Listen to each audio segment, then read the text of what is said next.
Hello चो very very good morning to all of you. तो कैसे हैं आप लोग? बहुत अच्छे हैं। आप लोग का एग्ज़ामिनेशन तो बहुत करीब है, बिल्कुल अब कल होके एग्ज़ामिनेशन हॉल में दिखेंगे। तो एग्ज़ामिनेशन हॉल के लिए ही ये सेट बनाया गया है। ये सेट बेटा फिजिक्स का मॉडल पेपर का फिजिक्स का सेट है। बहुत ही इम्पोर्टेंट और महत्वपूर्ण सेट है। और इस सेट में लगभग जितने भी क्वेश्चंस लिए गए हैं, लगभग जितना क्वेश्चंस लिया गया है, या तो वो आपका फार्मूला बेस्ड कैलकुलेशन है, ठीक है, या फिर आपका थियोरटिकल बेस्ड कैलकुलेशन, यानी दोनों प्रकार का टोटल कैलकुलेशन का क्वेश्चन लिए हैं, ताकि परीक्षा भवन में जाने से पहले एक बार आप टोटल टाइप के कैलकुलेशन का रिवीजन अच्छी तरह से कर सके। जो भी कैलकुलेशन आपको दिए गए हैं उसका रिवीजन अच्छी तरह से हो सके, इस पर्पज़ से आपको ये सेट लिया गया है। और आप सभी बच्चों को हमारे तरफ से हार्दिक शुभकामनाएं, ठीक है, कि आपका जो एग्ज़ामिनेशन जाए वो बहुत अच्छा जाए, ठीक है, कहीं कोई दिक्कत ना हो, ठीक है, और होना भी नहीं चाहिए। तो चलिए आज का जो हमारे पास सेट है पॉलिटेक्निक का, वो आप देखिएगा। मैंने आप लोग से वचन दिया था कि मैं आपको लगातार जब तक आपका एग्ज़ाम नहीं हो जाता है, चाहे वो किसी भी स्टेट के बच्चे हो, वो हमसे कंटिन्यू क्लास कर रहे हैं, ठीक है। तो उसका जब तक पेपर नहीं हो जाता है तब तक उसको लेक्चर डिलीवर करते रहेंगे, वो मिलते ही रहेगा कंटेंट। तो आपका ये मॉडल पेपर नंबर 17 है और ये बहुत ही खूबसूरत फिजिक्स का लेक्चर है, जिसमें टोटल का टोटल क्वेश्चन, जितने भी क्वेश्चंस होंगे वो सारा आपको फार्मूला बेस्ड कैलकुलेशन होगा, फार्मूला बेस्ड कैलकुलेशन या फिर थ्योरी बेस्ड कैलकुलेशन होगा। यानी टोटल क्वेश्चन में हम कैलकुलेशन करते हुए नजर आएंगे, एक एक करके फार्मूला को रिवाइज करवाएंगे, एक एक करके कैलकुलेशन कैसे किया जाता है वो सब आपको बारीकी से सिखा देंगे, ताकि क्विक रिवीजन करके आप एग्जामिनेशन हॉल में जा सके, ठीक है। आराम से देख लीजिएगा, किसी भी समय निकालिएगा, फट से देख लीजिएगा, आपको इससे जो क्वेश्चन आएगा वो आपके समझ में आ जाएगा कि क्या होना चाहिए क्या नहीं होना चाहिए। और औरों वाले सेट से टोटल क्वेश्चन इसमें अलग होगा। टोटल का टोटल क्वेश्चन अभी तक जितने भी सेट दिए गए उससे बिल्कुल अलग होगा। आप देख लीजिएगा और बाद में भी मिलाइएगा तो आपको आइडिया हो जाएगा कि सर ने बोला था सारा क्वेश्चंस अलग हैं, तो बिल्कुल क्वेश्चंस आपको अलग ही आएंगे। और यही प्रश्न आएगा बेटा, ऐसा ही क्वेश्चंस आता है, बिल्कुल इतना पढ़ लीजिए, आपको आगे देखने की आवश्यकता नहीं होगी। चलिए स्टार्ट करते हैं। आज का हमारा पहला और बहुत ही खूबसूरत सा क्वेश्चन है। पहला नंबर क्या कहता है, नंबर 1 क्वेश्चन जो हमारे पास आ रहे हैं वो क्वेश्चन ये आ रहे हैं कि 5 केजी का, कितना केजी का, 5 केजी का कोई वस्तु दिया हुआ है, कितना केजी का, तो 5 केजी का आपको एक पिंड है, एक वस्तु है जो 20 मीटर पर सेकेंड के वेग से चल रहा है। यदि उस पर 10 सेकेंड तक 100 न्यूटन का बल पिंड के वेग की ही दिशा में लगाया जाए तो पिंड का वेग क्या होगा, क्या हो जाएगा, वही पूछ रहा है। यानी कहने का मतलब है बहुत ही खूबसूरत क्वेश्चन है। आपने ऐसा क्वेश्चन नहीं किया था, आपको ऐसा भी क्वेश्चन पूछता है। कहता है कि कोई बॉडी है, यानी कोई वस्तु है, कोई पिंड दिया हुआ है जिसका मास कितना दिया हुआ है। ध्यान से समझिएगा, दिया हुआ क्या सब हम इस बीच में लिखते हैं, क्योंकि कैलकुलेशन वाला क्वेश्चन है तो उसके लिए हमको स्पेस भी चाहिए। तो आपका बेटा मास दिया हुआ है 5 केजी, इस क्वेश्चन में मास दिया हुआ है 5 केजी। वस्तु जो चल रहा है उसका वेलोसिटी आपका v1 कितना है, तो 20 मीटर पर सेकेंड की रफ्तार से वस्तु चल रहा है, ठीक है। उस पर टाइम कितना है, तो 10 सेकेंड, टाइम कितना दिया हुआ है, तो 10 सेकेंड आपका समय दिया गया है, ठीक है। और कहता है कि फोर्स उस पर कितना लग रहा है, तो 100 न्यूटन का फोर्स लग रहा है। और किस दिशा में लग रहा है, जिस दिशा में वस्तु चल रहा है, जिस दिशा में वस्तु चल रहा है उसी दिशा में लगातार उस पर फोर्स लग रहा है, तो बिल्कुल एक्सेलरेट होते चलेगा और उसका वेलोसिटी बढ़ जाएगा, उसका वेलोसिटी बढ़ेगा।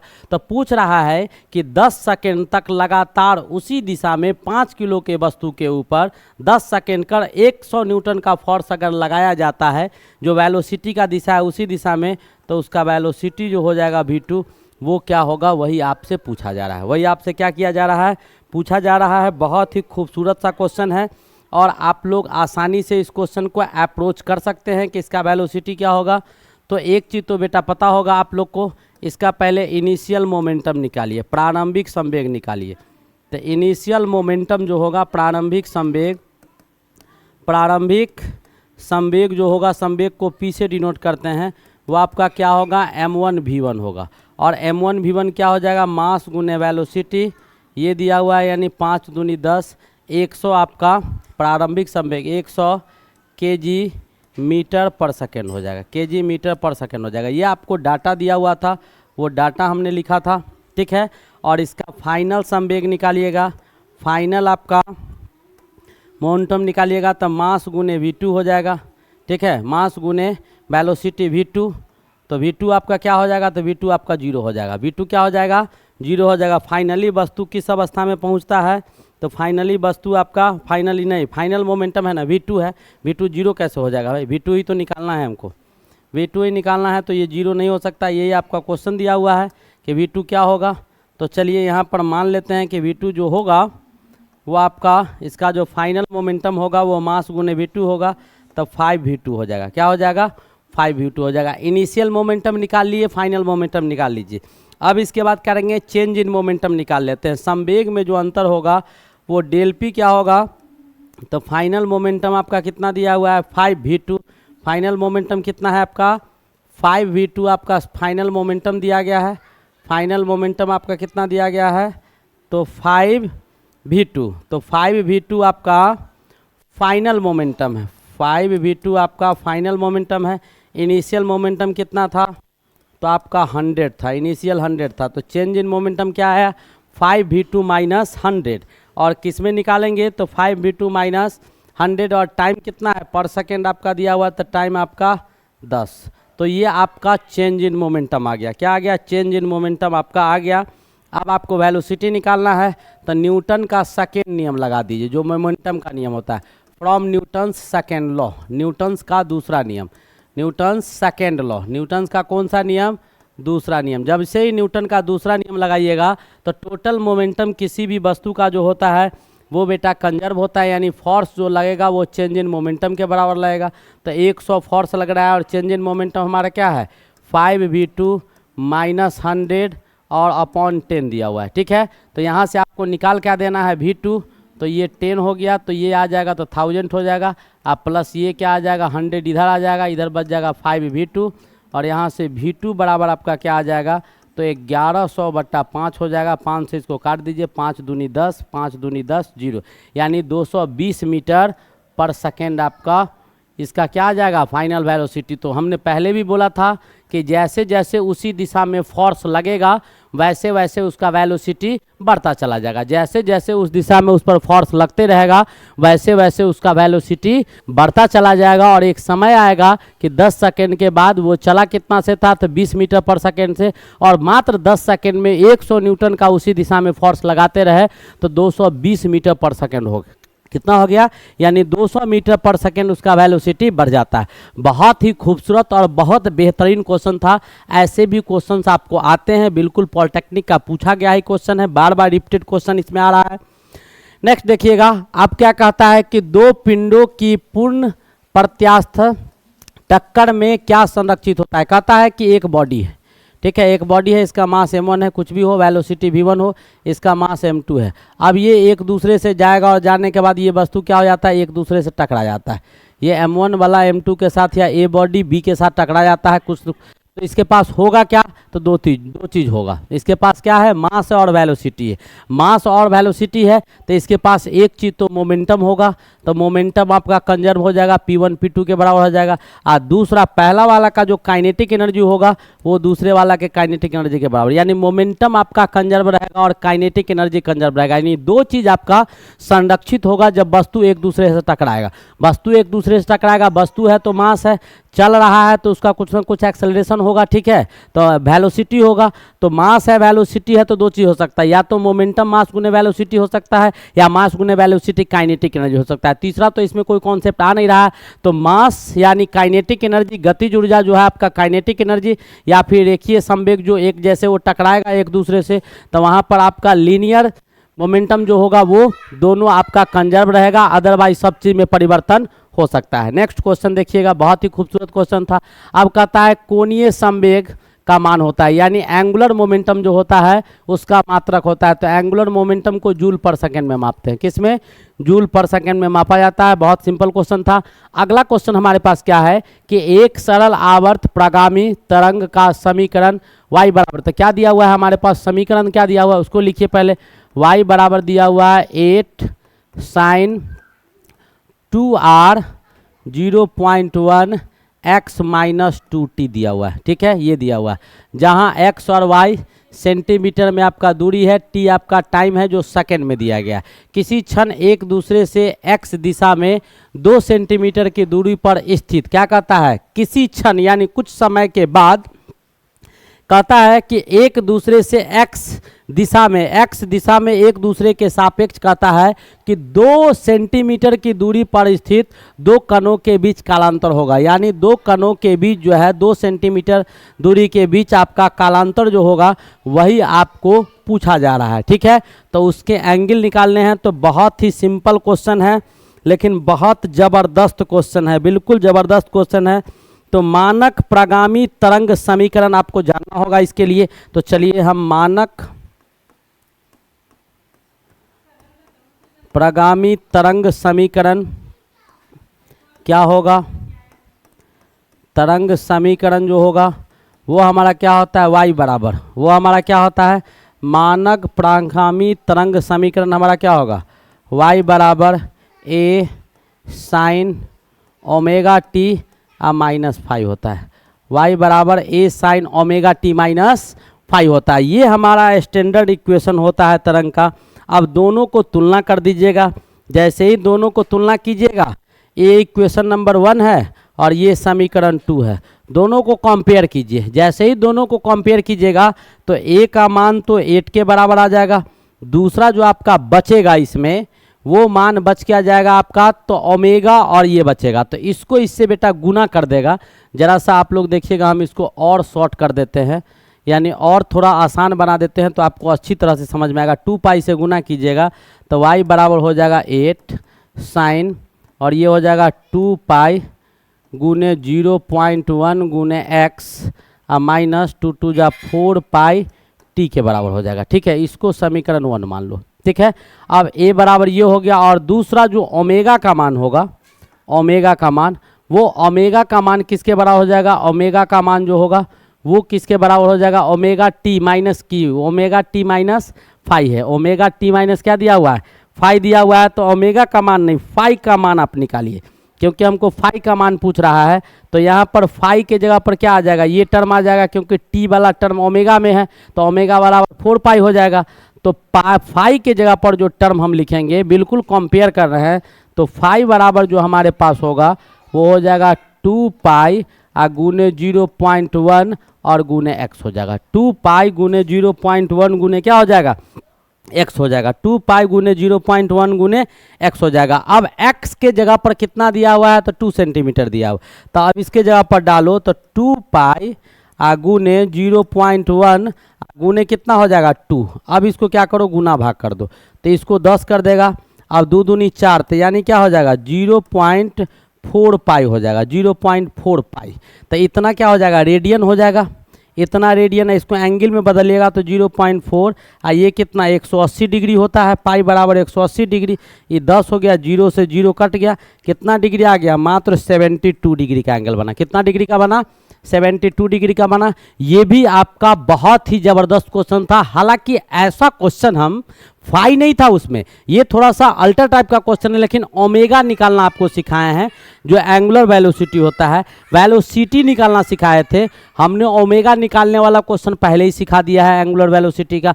हमने वेलोसिटी, लीनियर वेलोसिटी निकालने का इक्वेशन पहले सिखा दिया था, और आज हम दोनों के बीच का जो एंगल फाई था वो निकालने का एक क्वेश्चन करवा दिए। बहुत ही ज़बरदस्त और आनंदमय क्वेश्चन था, बिल्कुल हेजिटेशन नहीं होना चाहिए, आराम से देखते रहिए, सारा क्वेश्चन कैलकुलेशन का होगा। अब देखिए, ये भी आपका बहुत यूनिक क्वेश्चन है, आपने ऐसा क्वेश्चन अभी तक नहीं किया था।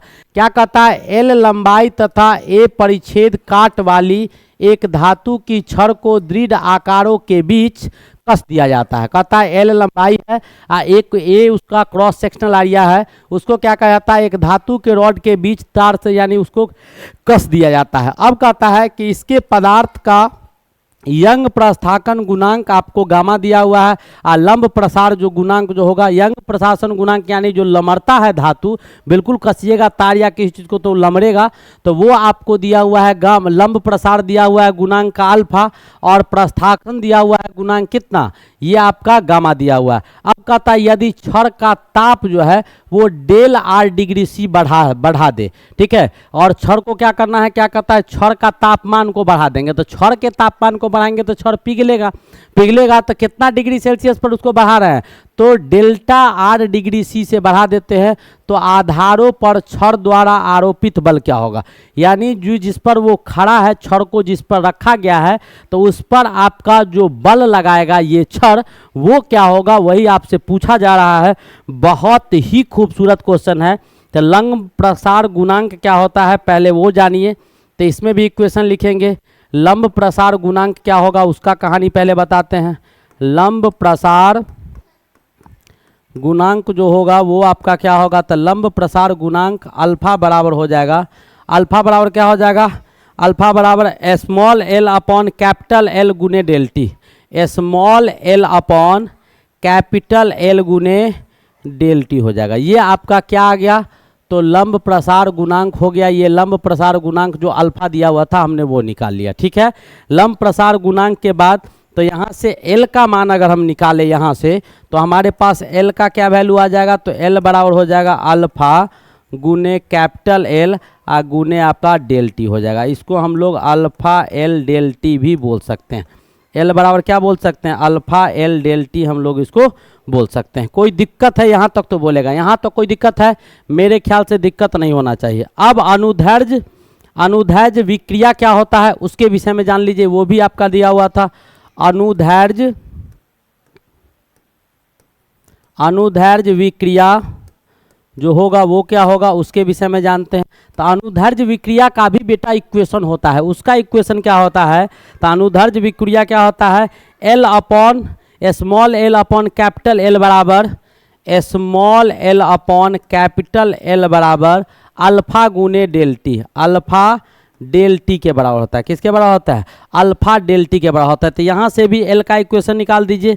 यहाँ से क्या आ गया, ये आ गया। अब वेग प्रस्थापन गुणांक का इक्वेशन लिख दीजिए। अब वेग कहाँ था, वेग प्रत्यास्थन गुणांक जो होगा वो क्या होगा, गामा बराबर, तो वेग प्रत्यास्थन गुणांक का जो फॉर्मूला होगा वो हमारे पास क्या आएगा, तो F बट्टा ए अल्फा डेल टी, F बट्टा ए, तो ए को नीचे ले जाइए, ठीक है, alpha del T, alpha del T सब गुना में, सब क्या है गुना में। ये तीन इक्वेशन हमारे पास आ गया है। और हमको पूछ क्या रहा था, तो यही F का मान पूछ रहा था, छड़ के द्वारा जो फोर्स आरोपित होगा।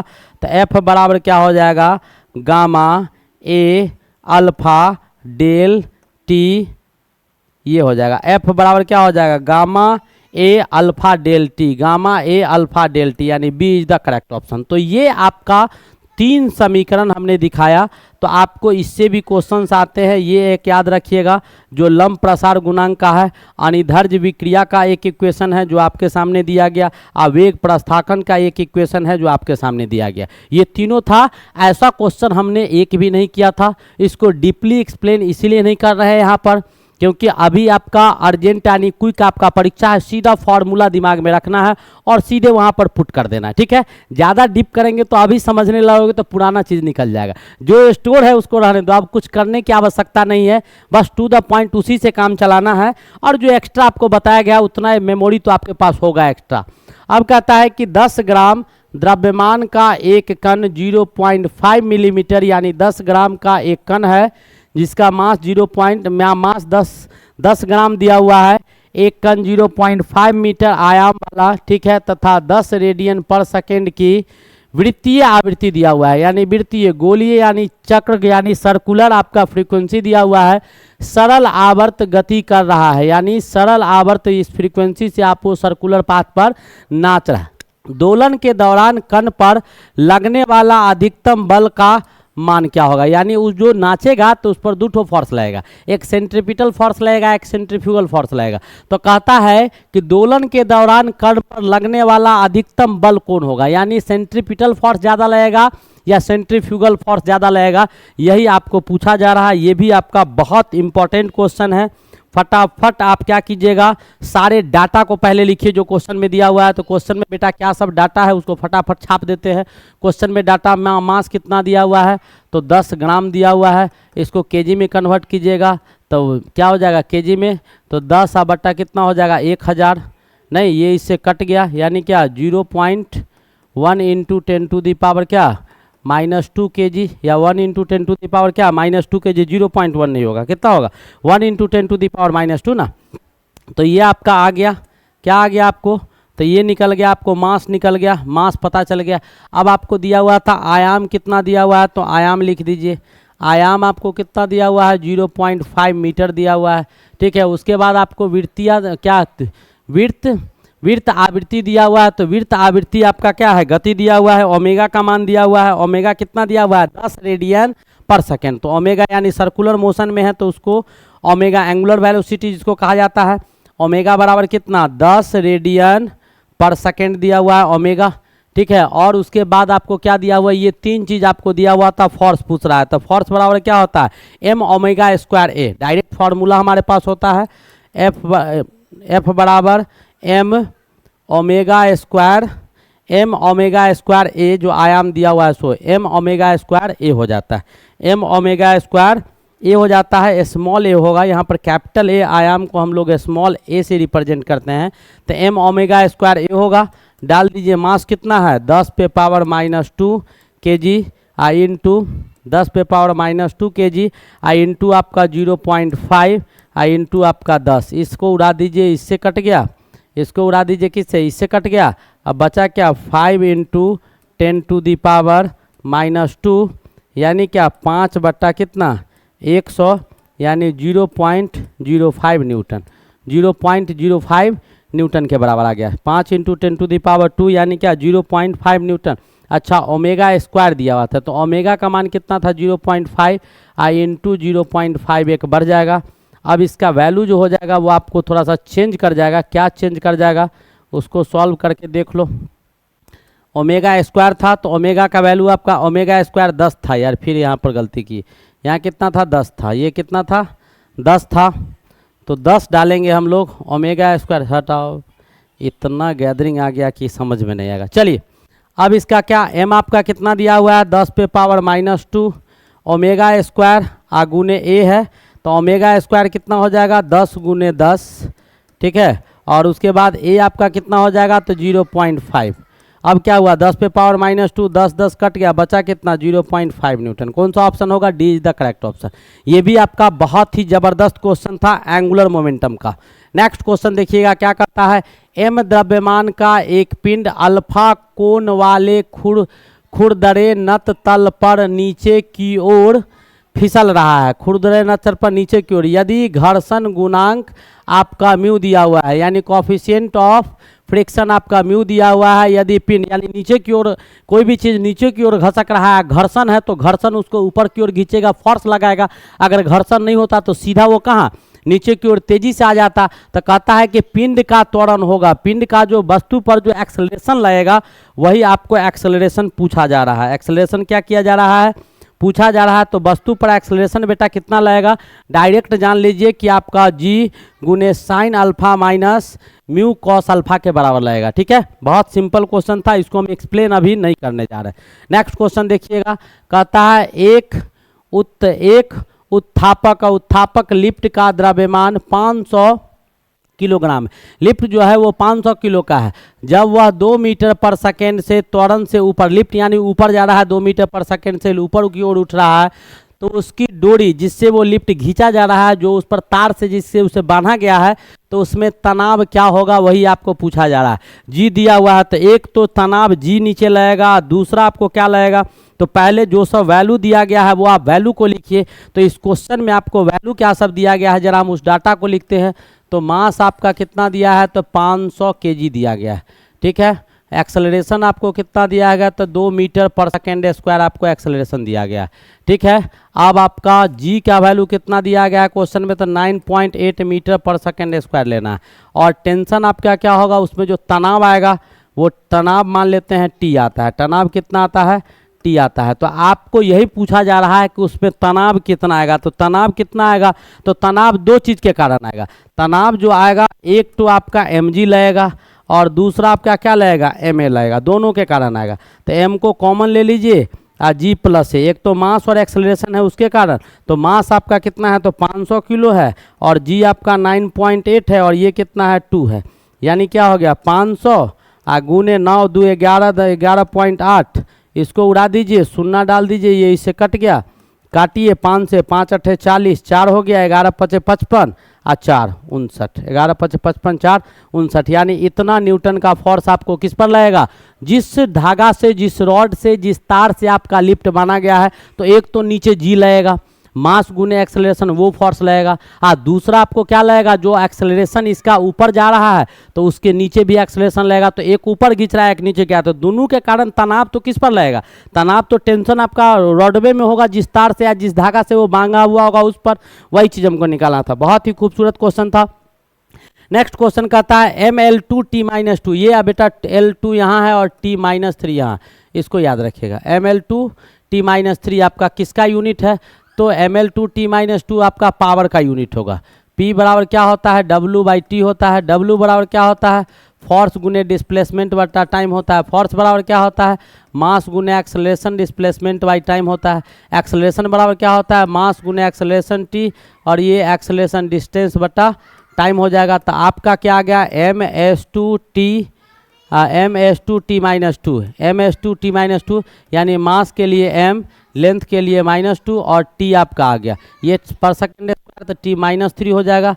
तो ये आ जाएगा, तो ये किसका आ गया, पावर का आ गया, यानी शक्ति का जो है ये आपका इकाई होगा। ठीक है, शक्ति का विमाएँ होगा, इकाई कहते हैं। शक्ति का विमा होगा, डायमेंशन होगा।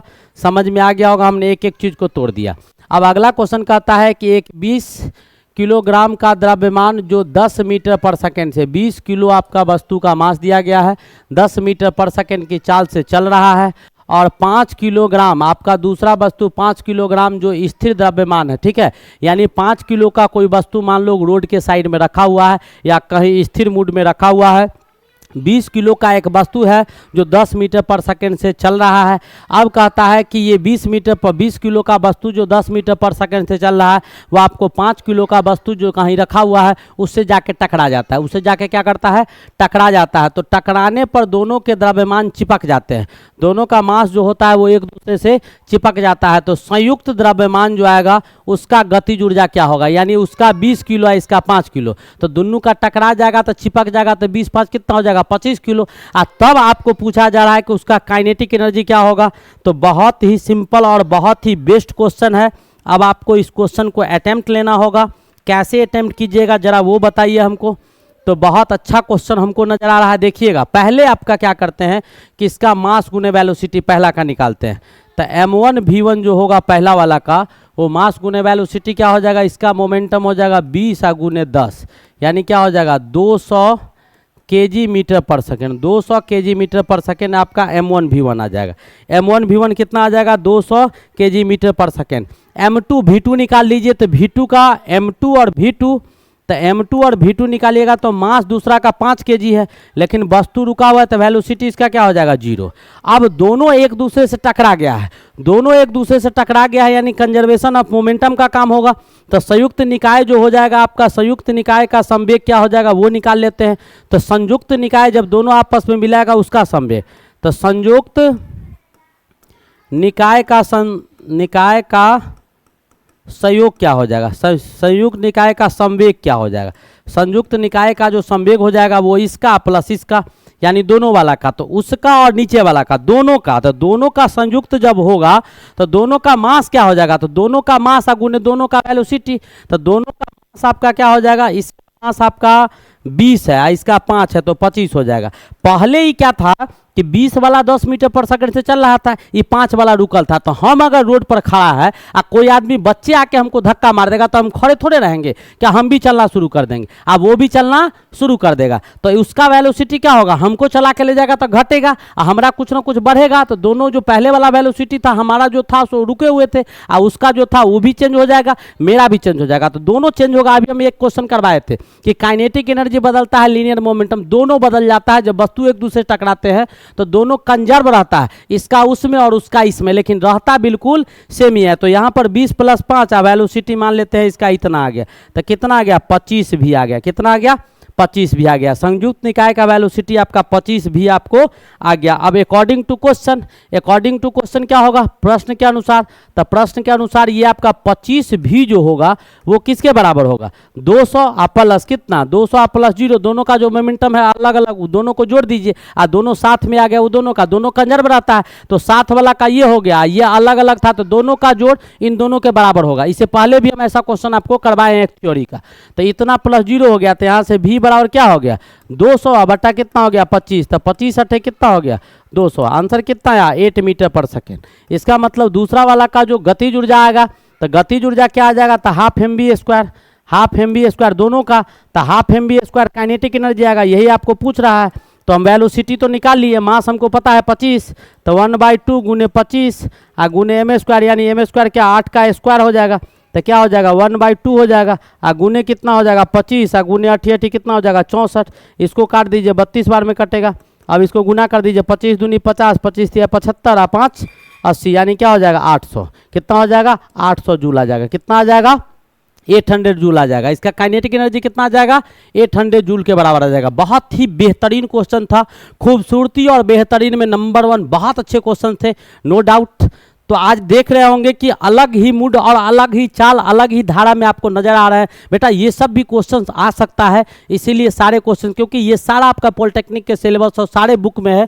एक एक करके देखने के बाद हम चाहते तो बहुत जल्दी जल्दी भी आपको लेक्चर दे सकते थे, लेकिन हमारी ये कोशिश है, हम ये चाह रहे हैं कि आपको कॉन्सेप्ट के साथ साथ इतना कुछ दिया जाए कि आप वहाँ पर एक भी क्वेश्चन विट करके नहीं आए, आपसे एक भी क्वेश्चन वहाँ छूटे नहीं। ये हमारा पूर्णतः कोशिश है और इसी कोशिश में लगे हुए हैं। आप भी जितना मेहनत कर रहे हैं उससे कम हम नहीं कर रहे हैं, हम भी आपके साथ निगत रूप से उतना ही मेहनत किए जा रहे हैं।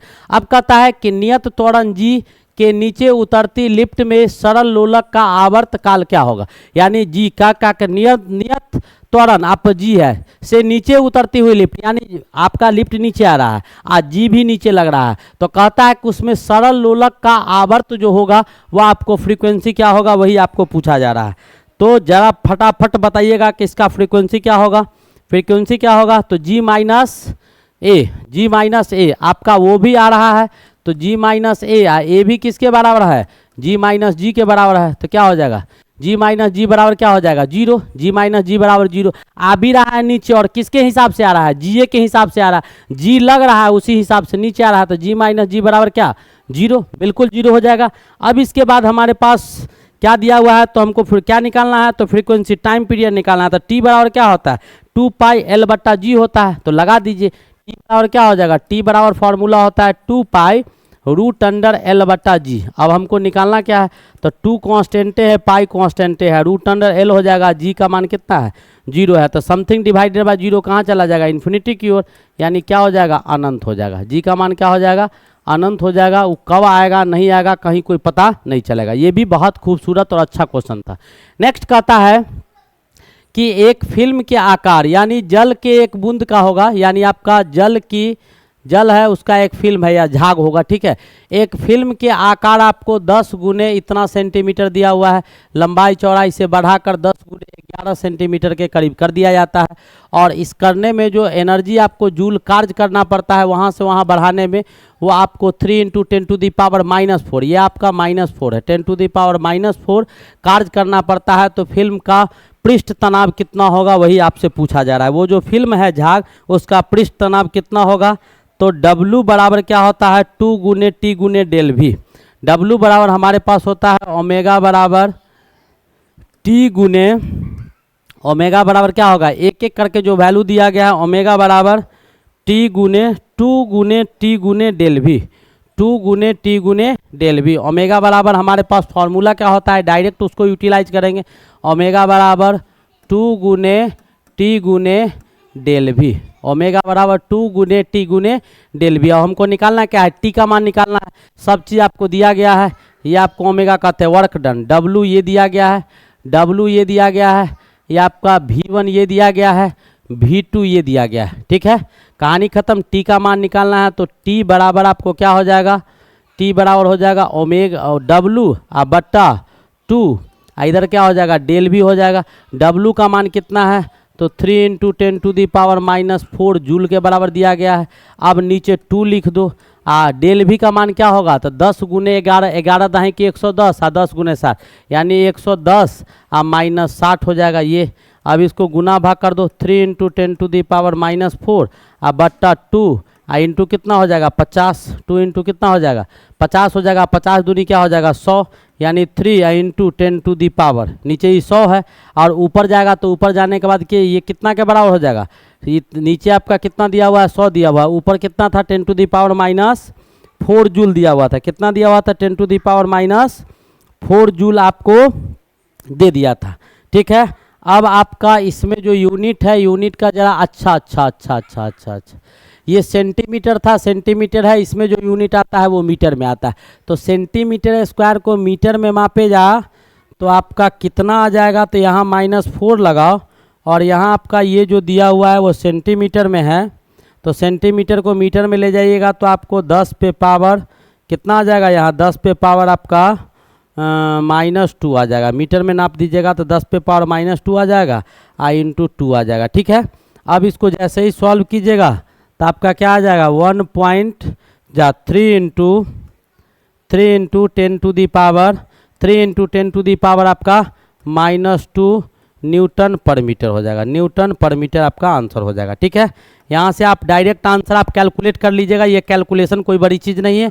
अब मीटर सेंटीमीटर को मीटर में जस्ट चेंज कर लेना है और उसके बाद कैलकुलेट कर देना। डायरेक्ट था आपका 100 था, हमने क्या क्या मीटर में चेंज करके आपको डायरेक्ट दिखा दिया कि क्या होना चाहिए।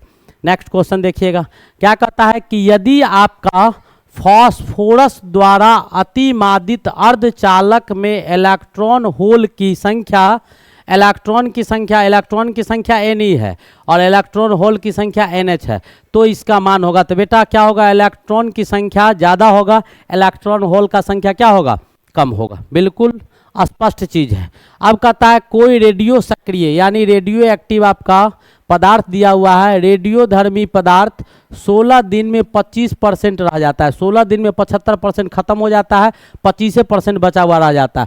तो पूछ रहा है कि उसका अर्ध आयु कितना होगा, उसका जो हाफ लाइफ होगा वो आपको क्या होगा, वही पूछा जा रहा है। तो बी सिंपल, इसके लिए भी आप डायरेक्ट फार्मूला लगा सकते हैं कि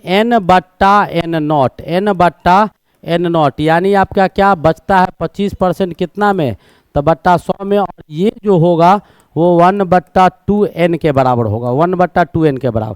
अब इसको काट दीजिएगा तो इसको 1/2 यानी 25 को काटिएगा तो 25 चौका 100 हो जाएगा, तो 1/2 का होल स्क्वायर 4 का स्क्वायर, अब बट्टा 1/2 पे पावर क्या हो जाएगा n हो जाएगा।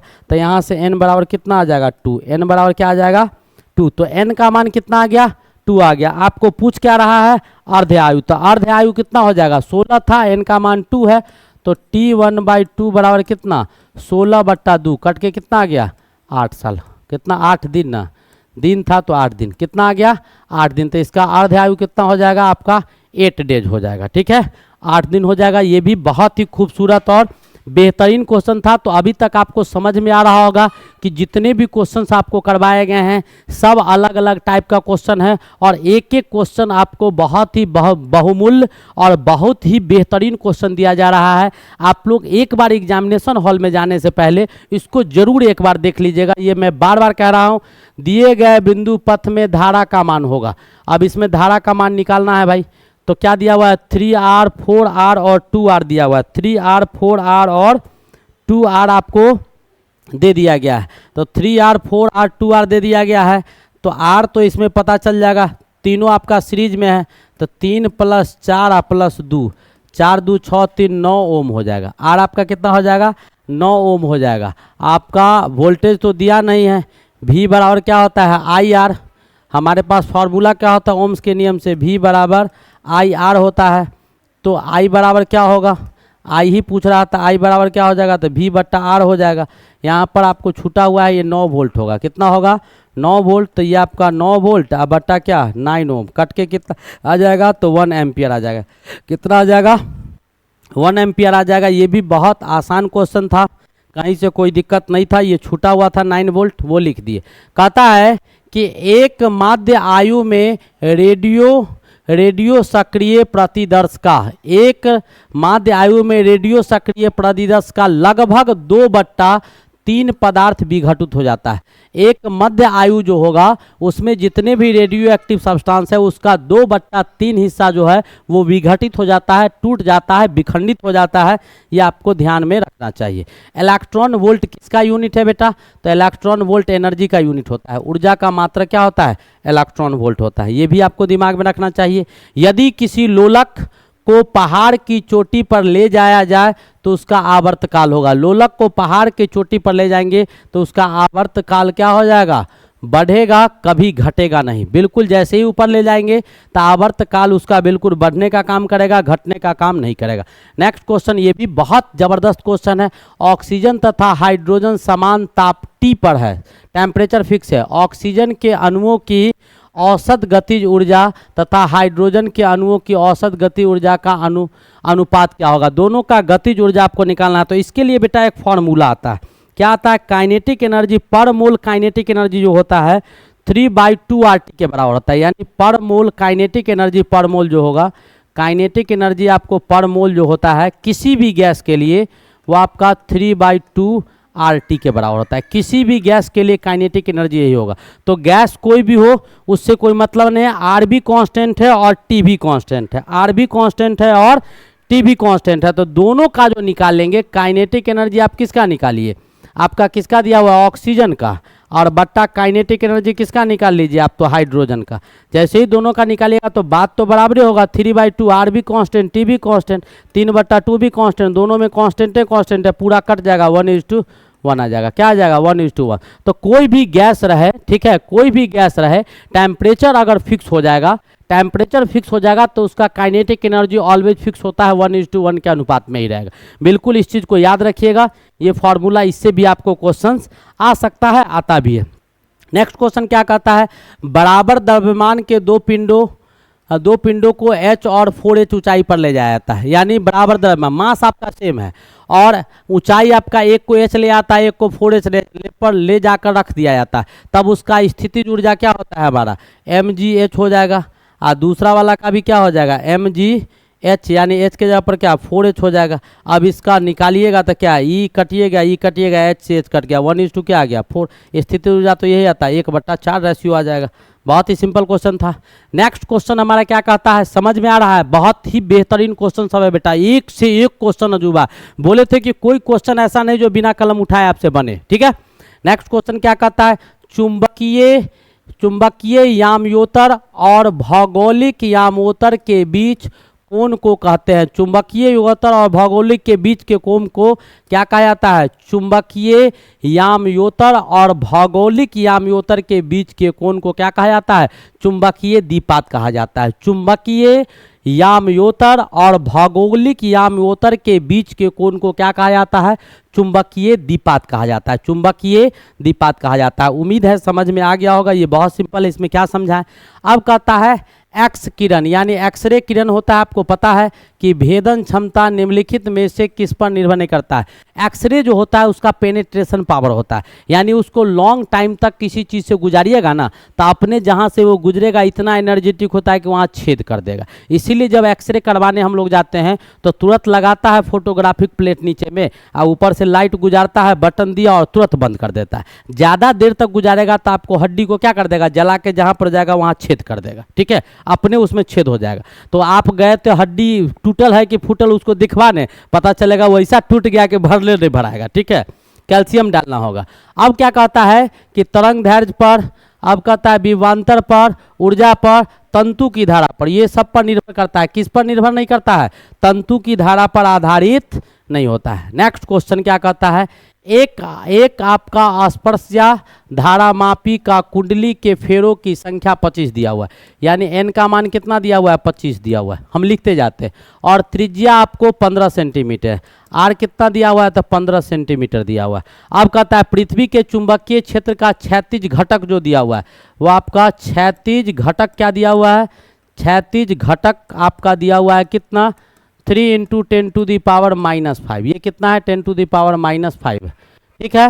अब कहता है कोण जो है इसमें 45 डिग्री का विक्षेपण उत्पन्न होता है। कितना का विक्षेपण उत्पन्न होता है, तो विक्षेपण कोण भी लिख दीजिए।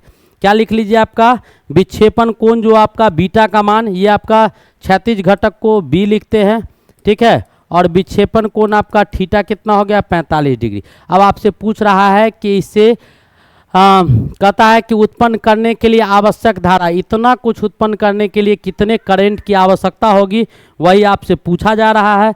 तो करंट कितना लगेगा, तो उसके लिए आपको कुछ ना कुछ चीज़ निकालना होगा। एक आपका म्यू नॉट होता है 4 पाई गुने 10 टू दी पावर, यहाँ पर म्यू नॉट बराबर 4 पाई गुने 10 टू दी पावर -7, यह आपका कांस्टेंट होता है, ठीक है, ये आपके कांस्टेंट होते हैं। इन सभी को मिलाकर आपके पास एक फॉर्मूला आता है, I बराबर 2BR म्यू नॉट गुने एन।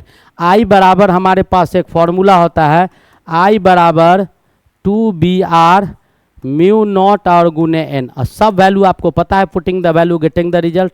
I बराबर 2 म्यू नॉ, I बराबर B बराबर कितना दिया हुआ है आपका, तो 3 into 10 to the power -5। R बराबर कितना दिया हुआ है, 15। R बराबर कितना दिया हुआ है, 15। R बराबर कितना दिया हुआ है, 15। कितना, 15। चलिए डाल दिए, 15 दिया हुआ है। इसको मीटर को सेंटीमीटर है, तो सेंटीमीटर को मीटर में चेंज कर लीजिए, तो 15 बटा कितना, 15 बटा 100 कर देते हैं मीटर, या 0.15 लिखते, 100 नीचे लिख दिए हैं। म्यू नॉट का मान कितना है आपका, तो 4, पाई के जगह पर कितना, 22/7 आगुने 10 पे पावर -7 आगुने n बराबर कितना है, तो 25, n बराबर कितना है, 25, और ये आपका गुना में, ठीक है, 25। अब इन सभी को क्या करना है, आपको सॉल्व कर लेना है। आप जैसे ही सॉल्व कीजिएगा तो 0.29 एम्पियर आ जाएगा। आप आसानी से घर पर सॉल्व कर लीजिएगा, कहीं से कोई दिक्कत नहीं। मेरा काम आपको दिखाना था, एक एक करके आपको समझा दिए। तो ऐसे भी क्वेश्चंस आपको पूछे जाएंगे। अभी तक आज तक हम लोग ऐसा क्वेश्चन एक भी नहीं किए थे जो छूटा हुआ था। नेक्स्ट क्वेश्चन कहता है कि पी प्रकार के अर्धचालक दिया हुआ है। पी प्रकार का एक पॉजिटिव अर्धचालक होता है, एक निगेटिव होता है। एक पी टाइप कंडक्टर होता है, सेमीकंडक्टर होता है, एक n type semiconductor. N type वाला निगेटिव होता है, पी टाइप वाला पॉजिटिव होता है। 12 में हालांकि पढ़ना है, फिजिक्स में पढ़ा होगा बच्चा, लेकिन जूनियर क्लास वाला को दिक्कत होगा। पी टाइप अर्धचालक में अशुद्धि जो इम्प्योरिटीज तत्व मिलाया जाता है, वो किसको मिलाया जाता है, तो बोरॉन को मिलाया जाता है। किसको, बोरॉन, यानी निगेटिव वाला को मिलाया जाता है, ठीक है।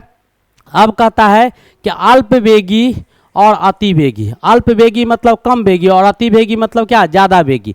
एक्स किरणों में अंतर क्या होता है, तो अल्पवेगी और अतिवेगी अर्थ किरणों में अंतर किस में होता है, तो आवृत्ति में होता है। दोनों का फ्रीक्वेंसी अलग अलग होता है। जो अल्पवेगी होता है, जिसका पेनिट्रेशन पावर बहुत कम होगा, वो लो फ्रीक्वेंसी का होगा, और जिसका पेनिट्रेशन पावर बहुत ज़्यादा होगा, जल्दी की हिस्से में छेद कर देगा, वो हाई फ्रीक्वेंसी का होगा। तो दोनों के किरण में फ्रीक्वेंसी से अंतर होता है। नेक्स्ट क्वेश्चन लिखिएगा, क्या कहता है कि यदि चुंबकीय क्षेत्र बी द्वारा चुंबक पर लगने वाला बल युग्म आघूर्ण आपका टॉर्क क्या होगा, तो टॉर्क बराबर क्या होता है बेटा, m गुने vector m cross vector b के बराबर होता है। टॉ बराबर वेक्टर m गुने vector a vector m cross vector b होता है, ठीक है। इससे ज़्यादा अभी कुछ जानना हम लोग को नहीं है, 12 में आप पढ़िएगा ये सब चीज़। अब कहता है कि 25 सेंटीमीटर फोकांतर वाले लेंस का पावर क्या होगा, तो P बराबर 1/f होता है, ठीक है। अगर f आपका सेंटीमीटर में दिया हुआ है तो P बराबर क्या हो जाएगा, ये मीटर में, इतना आपका इतना डायोप्टर होगा। इफ f किस में दिया हुआ हो, मीटर में दिया हुआ हो, तब f मीटर में होगा तब ये फार्मूला लगाएंगे। f अगर सेंटीमीटर में होगा तो 100/f ये लगाएंगे, इतना डायोप्टर होगा। डायोप्टर को कैपिटल D से रिप्रेजेंट करते हैं सिंबल में, और ऐसे जब लिखेंगे तो आपको सिंपली लिखेंगे तो वैज्ञानिक का नाम था तो स्मॉल d से लिखेंगे। तो कैपिटल D आपको ये डाल दीजिए, ये 100 ये f कब होगा, जब आपका सेंटीमीटर में दिया हुआ रहेगा तब। अब डाल दीजिए 1/, ये कितना दिया हुआ है 25, डायोप्टर उधर कितना 100, कट के कितना आ जाएगा 4, तो कितना डायोप्टर हो जाएगा 4 डायोप्टर हो जाएगा। कितना हो जाएगा 4 डायोप्टर हो जाएगा। इसकी भी कहानी खत्म हो गई। अब देखिएगा क्या कहता है एक अस्पर्शा धारा मापी में 2 एम्पियर, कितना करंट 2 एम्पियर धारा प्रवाहित करते हैं, तो विक्षेप कोण आपका 30 डिग्री आता है, और 60 डिग्री जब विक्षेप कोण हो जाएगा तो धारा का मान कितना होगा। सीधी सी बात है, 2 एम्पियर जब धारा को यानी करंट को 2 एम्पियर करंट को प्रवाहित करवाया जाता है तब आपका विक्षेपण कोण 30 डिग्री आता है, तो 60 डिग्री विक्षेपण कोण होगा तो कितना एम्पियर आपका करंट प्रवाहित होगा, वही आपसे पूछा जा रहा है। तो क्वेश्चन तो बड़ी आसान क्वेश्चन है, फटाफट मार दीजिए, बाजी मारिए जल्दी। आई बराबर क्या होता है, 2 एम्पियर दिया हुआ है, थीटा का मान दिया हुआ है, फटाफट लिखिए क्या दिया हुआ है। तो आई करंट हमको कितना दिया हुआ है शुरू में, तो 2 एम्पियर दिया हुआ है, और आपका थीटा का मान कितना दिया हुआ है, थीटा आपका दिया हुआ है 30 डिग्री। कितना दिया हुआ है, 30 डिग्री। ये 2 चीज़ आपको दिया हुआ है। हम क्या जानते हैं, तो आई बराबर के टेन थीटा, हम क्या जानते हैं, आई बराबर के टेन थीटा, जहाँ पर के आपका कांस्टेंट होता है, तो आई बराबर क्या हो जाएगा, के टेन थीटा हो जाएगा। ठीक है, के टेन थीटा, जहाँ के आपका क्या होता है, तो कांस्टेंट होता है, कोई भी स्थिरांक होता है के, तो यहाँ से के बराबर क्या हो जाएगा, आई बट्टा टेन थीटा हो जाएगा। टेन कितना डिग्री, 30 डिग्री, और आई कितना दिया हुआ है 2, टेन 30 डिग्री का मान होता है 1/√3। ठीक है, तो क्या हो जाएगा, 2√3 हो जाएगा। तो के का मान कितना आया, 2√3 आ गया, 2√3 आ गया। अब फिर अगेन हम यही फार्मूला इस्तेमाल करेंगे। अगेन जब करंट चेंज कर गया, के पता चल गया, तो आई नहीं निकलेगा, तो आई बराबर क्या हो जाएगा, आई बराबर हमारे पास के जगह पर कितना 2√3 हो गया, और टेन कितना डिग्री 60 डिग्री, तो एक तो वहाँ से के का वैल्यू निकल गया, तो 2√3 होता है, यानी क्या √3 गुने 3 √3 बराबर 3, यानी कितना आ गया 6 एम्पियर। कितना एम्पियर करंट प्रवाहित होगा, तो 6 एम्पियर करंट आपको प्रवाहित होगा। ये भी आपके बहुत ही इंपॉर्टेंट और बहुत ही अच्छा क्वेश्चन था, नो डाउट कहीं से ये क्वेश्चन खराब था, बहुत ज़बरदस्त क्वेश्चन था। अगला क्वेश्चन आपके सामने हम दे रहे हैं, ध्यान से देखिएगा। क्या कहता है, प्रकाश की एक किरण कांच आवर्तांक कितना दिया हुआ है, ठीक है, और पानी का आवर्तांक फ्री रिफ्रैक्टिव इंडेक्स कितना दिया हुआ है, इतना दिया हुआ है, संचारण करती है तो क्रांतिक कोण। बेटा इसके लिए सिंपल क्वेश्चन होता है, साइन सी बराबर क्या होगा, साइन सी बराबर refractive index of water with respect to air अब बट्टा refractive index of glass with respect to air कर दीजिए। अब जैसे ही कीजिएगा तो वाटर का एयर के साथ कितना दिया हुआ है 4/3, और ग्लास का एयर के साथ कितना दिया हुआ है, तो 3/2। क्या हो जाएगा 4 गुने 2/3 गुने 3 हो जाएगा, कितना आ गया 8/9 आ गया। अब यहाँ से सी का मान पूछ रहा है, तो सी बराबर क्या हो जाएगा, साइन इनवर्स 8/9 हो जाएगा, यानी क्रिटिकल एंगल जो होगा क्रांतिक कोण उसका मान साइन इनवर्स 8/9 आ जाएगा। साइन इनवर्स 8/9, दो जगह दिया हुआ है, कोई एक को टिक कर देना, साइन इनवर्स 8/9 आ जाएगा। बहुत ही खूबसूरत और अच्छा क्वेश्चन था। नेक्स्ट क्वेश्चन देखिएगा क्या कहता है, क्या कह रहा है, दो तरंगों के समीकरण y1 बराबर, तो जो दिया हुआ है उसको पहले लिखिए, y1 बराबर a sine omega T, y2 बराबर क्या दिया हुआ है a कॉस ओमेगा टी, ये दिया हुआ है। ठीक है, तो प्रथम तरंग द्वितीय से कला में कितना दूर है, तो पहला और दूसरा के बीच का अंतर पूछ रहा है, पहला और दूसरा के बीच का अंतर पूछ रहा है। तो ऐसा करो ना कि दूसरा को भी पहला के टर्म में लिख लो, तो इसको जो हम लिख सकते हैं तो इसको भी साइन के टर्म में लिखेंगे तो ए लिखेंगे, आ कॉस क्या हो जाएगा ओमेगा टी आप प्लस पाई/2, क्योंकि sine pi plus cos pi plus theta क्या होता है साइन थीटा हो जाता है। इससे ये आ गया, तो आपको दिखाई दे रहा होगा कि y1 जो है वो y2 से कितना पाई/2 पीछे है, पाई/2 क्या है पीछे है, पाई/2 पीछे है, y2 से कितना, ये कोसाइन में ना साइन में लिखेंगे इतना, क्या हो जाएगा y2 से कितना पीछे है, तो पाई/2 पीछे है, आपको दिखाई दे रहा होगा। ये साइन के टर्म में इसको भी लिख दिए, ये आपका क्या है, ये साइन ओमेगा टी है, और यहाँ पर साइन ओमेगा टी, यानी ये आपका ओमेगा टी या ओमेगा टी प्लस पाई/2, तो ये पाई/2 आगे है, ये पाई/2 पीछे है। तो आपसे पूछ रहा है कि द्वितीय से, यानी प्रथम तरंग जो है द्वितीय कला से पी क्या है, द्वितीय कला में रहती है, दूसरे कला में कैसे रहती है, तो पाई/2 पीछे रहती है, पाई/2 क्या रह रही है, तो पाई/2 आपका पीछे रह रही है। तो एक बहुत ही खूबसूरत और बेहतरीन सा लेक्चर जो आपके सामने था, हमने इसका भी क्या कर दिया, समापन कर दिया। बहुत खूबसूरत सा लेक्चर था, नो डाउट कि आपका खूबसूरत लेक्चर नहीं था। ठीक है, तो इसके साथ हम लोगों ने क्या किया, मॉडल पेपर नंबर जो आपका कितना नंबर था आपको याद होगा, उस मॉडल पेपर नंबर का फिजिक्स का एक से एक बेहतरीन क्वेश्चन आपके पास लाया गया। कहीं कोई क्वेश्चन ऐसा नहीं था जो क्वेश्चन हमने इस टाइप का किया था लेकिन वहाँ पर कुछ और आधार था हमारा, वहाँ पर कुछ और टर्म थे, ये बिल्कुल डिफर था, कहीं से उसमें और इसमें कोई कंपैरिजन नहीं था। तो इस टाइप के भी क्वेश्चंस आपको पूछे जाते हैं। आपको फिर से एक बार मैं कहना चाहता हूँ कि आप लोग को एग्जामिनेशन के लिए जो परीक्षा देने के लिए जा रहे हैं उसको अपने तहे दिल से आप लोग को क्या करते हैं कि बधाई देते हैं। ठीक है, आपको ए लॉट ऑफ थैंक्स, उसके लिए आपको धन्यवाद दिया जा रहा है कि आप जाइए, बेस्ट ऑफ लक, कहीं से कोई दिक्कत होने वाला नहीं है। आप लोग मन लगा के पढ़ते रहिएगा, टोटल चीज़ रिवाइज कीजिए, टेंशन लेने की आवश्यकता नहीं है, पैसेंस रखिए, जो तरीका हमने बताया है उस तरीका को फॉलो कीजिए, अदरवाइज कुछ करने की आवश्यकता नहीं है। ठीक है, पढ़ते हंसते खेलते मुस्कुराते रहिए। तब तक के लिए best of luck, thank you, wait for the next lecture.